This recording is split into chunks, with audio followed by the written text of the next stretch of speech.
पहले भाग में शैतान ने तरुण से ऑटो ले ली थी और अपने पास रख ली थी। इस बीच शैतान अपने कब्र के अंदर सो गई। फिर कई दिन ऐसे ही निकल गए। एक दिन शैतान अपनी गुफा से बाहर आई रात के वक्त और सोचने लगी, आज मैं इस ऑटो से पूरा बाहर घूमना चाहती हूँ। आज मैं इस ऑटो को बाहर ले जाऊंगी और फिजाओं का मजा लूंगी। ये सोचकर शैतान बाहर घूमने लगी ऑटो से। सड़क पे एक आदमी को दौड़ते हुए देख शैतान सोचने लगी, रात के वक्त ये इंसान ऐसे क्यों दौड़ रहा है? लगता है कि एक चोर है। मामला कुछ गड़बड़ है, देखना पड़ेगा। जैसे ही वो इंसान ऑटो तक पहुंचा, वो शैतान एक लड़की में बदल गई। फिर वो चोर उस ऑटो के पास आया और उस लड़की से कहने लगा, ओए लड़की, ऑटो को जल्दी आगे बढ़ाओ। अरे मैं तुम्ही से कह रहा हूँ, क्या तुम्हें मेरी बात समझ में नहीं आ रही है? आगे बढ़ाओ ऑटो को। मैं एक बात समझ नहीं पा रहा हूँ, तुम एक लड़की होके इतनी रात में ऑटो क्यों चला रही हो? क्या तुम भी मेरी तरह चोर हो? अगर तुम भी चोर हो तो बताओ मुझे। हम एक दूसरे को सहायता करते हैं और इस पैसे को आधे आधे बांट लेते हैं। मेरी बात तुम्हें समझ में आ रही है या नहीं? अरे कुछ तो बोलो। इसी के साथ लड़की शैतान में बदल गई और बोली, आप बोलो मुझे, कर ले हम पैसे का बराबर हिस्सा। क्या कहते हो? क्या तुम एक शैतान हो? हे भगवान! ये कहकर वो वहाँ से भागने लगा, पर शैतान ने उसे पकड़ लिया। फिर उसे कहने लगी, अरे कहाँ जा रहे हो तुम? तुम्हें उस घर में वापस जाना पड़ेगा जहाँ से तुमने चोरी की है, और सारी चीजें वापस करनी पड़ेगी, तुमने जो भी वहाँ से उठाई है। नहीं तो मैं तुम्हें इस ऑटो से कुचलकर मार दूंगी। समझ में आया तुम्हें? हाँ, मैं समझ गया। अभी मैं जा रहा हूँ वहाँ और वापस करके आऊंगा सारी चीजें। फिर शैतान ने उसे ऑटो में लेकर उस घर में गया जहाँ से उसने चोरी की थी। उस घर में एक माँ और उसका बेटा बैठकर रो रहे थे, क्योंकि चोर ने सारी चीजें उनके घर से लेकर भाग गया था। पहले हमारा ऑटो चला गया, फिर चोर ने हमारे घर के सारे सामान को चोरी कर लिया। ये कहकर वो बहुत दुखी हो रहे थे। ये है ऑटो ड्राइवर तरुण। शैतान ने उस चोर को लेकर उनके सामने गई। शैतान को देखकर तरुण की माँ काफी डर गई। डरिए नहीं आप, ये रहा चोर। इस चोर ने आपके घर के सारे सामान को चोरी किया है। मैं इसे पकड़ के लाई हूँ। कृपया मुझे माफ कर दे। मैंने आपके घर से सारा सामान चोरी किया था। आज के बाद से मैं फिर कभी चोरी नहीं करूंगा। मुझे माफ कर दीजिए, मुझे जाने दीजिए। इस तरह से वो उन्हें अनुरोध करने लगा। फिर उन लोगों ने उस चोर को माफ कर दिया और जाने दिया। मुझे माफ कर दो, मैंने तुम्हारा ऑटो लिया था मजे करने के लिए। अब मुझे समझ में आ गया कि तुम्हारे परिवार को कितने दिक्कतों का सामना करना पड़ा मेरे ऑटो लेने की वजह से। ये रहा तुम्हारा ऑटो। ये कहकर शैतान ने ऑटो तरुण को वापस कर दी और वहाँ से चली गई। इसी के साथ तरुण बहुत खुश हुआ। तब से तरुण ऑटो चलाने लगा और उससे जो पैसे कमाता था उससे खुशी खुशी जीने लगा।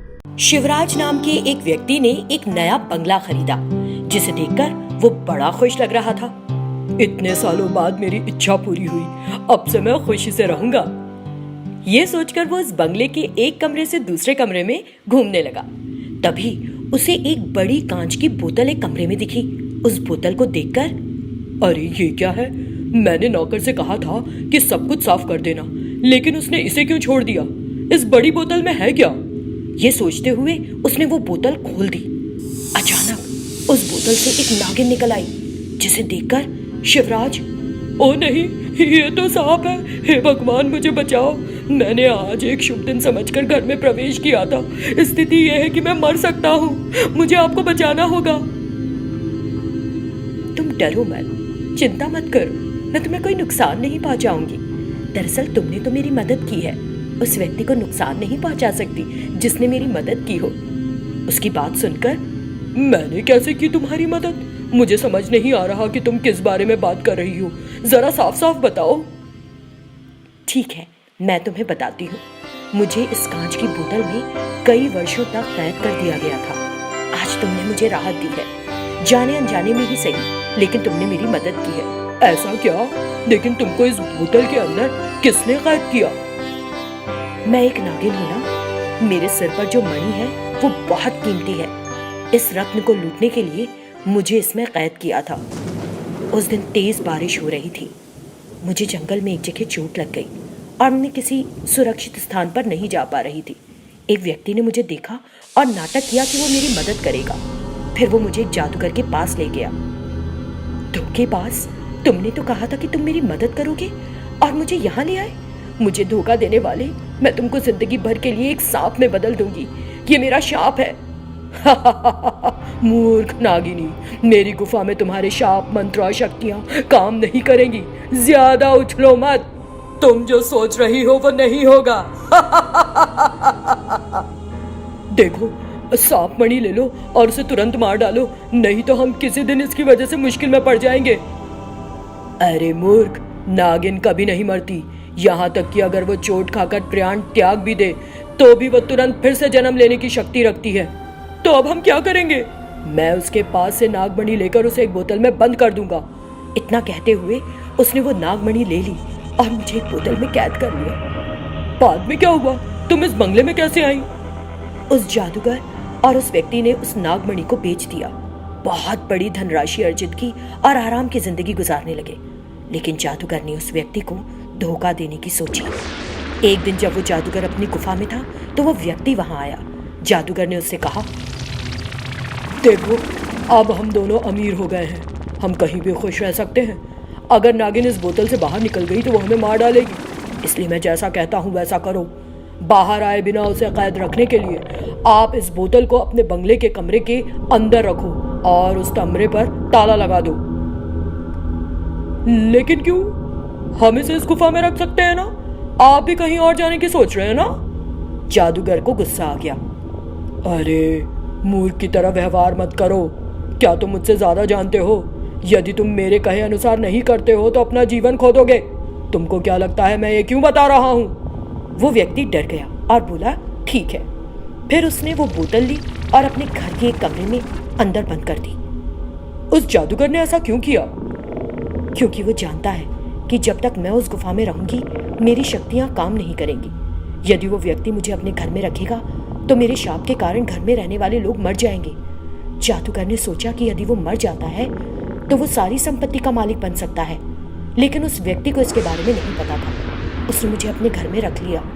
कुछ दिनों के बाद मेरे श्राप के कारण उसकी मृत्यु हो गई। फिर उसके परिवार ने ये मकान एक अन्य व्यक्ति को बेच दिया।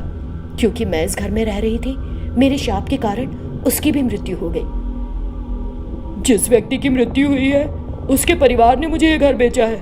मुझे समझ नहीं आया कि वो अचानक क्यों मर गया। तुमने जो कहा उसे सुनने के बाद मैं समझा। तो क्या मैं भी मर जाऊंगा? नहीं, तुम्हारी मौत नहीं होगी, क्योंकि तुमने मुझे इस बोतल से आजाद किया है। उस श्राप से तुम बेअसर रहोगे। धन्यवाद भगवान, अब मुझे खुशी हो रही है। मैं जिंदा रहूंगा। ठीक है, यही काफी है। ठीक है, अब मैं चलूंगी। सबसे पहले मुझे पता होना चाहिए कि जादूगर ने किसको मेरा मणि बेचा था। ये कहकर नागिन वहां से चली गई।